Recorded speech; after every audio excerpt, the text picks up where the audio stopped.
Aziz yurtdoshlar, bemorimiz 8 yosh.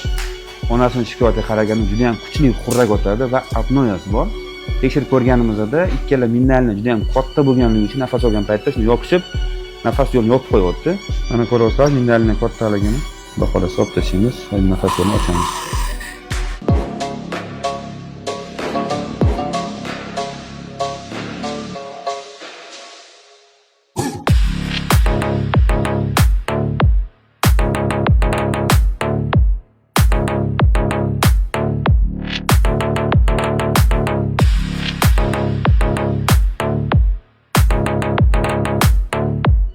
Aziz yurtdoshlar, operatsiya o'z nihoyasiga yetdi. Angini olib tashladik. Juda ham katta bu, ko'ryapsizlar.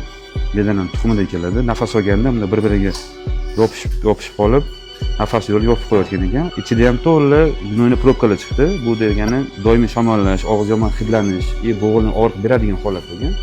Endi xudo xolasa nafas olish ham yaxshi bo'ladi, og'iz hidlanmaydi, bo'g'il ham og'rimaydi va asosiysi apnoya, ya'ni nafas to'xtab qolish holati kuzatilmaydi. Sizlar yaqinlaringizda tomoq, quloq, burunni mana shunaqa shikoyatlar bo'ladigan bo'lsa, yana bizning klinikaga kelib, bizning konsultatsiyadan foydalansalar bo'ladi.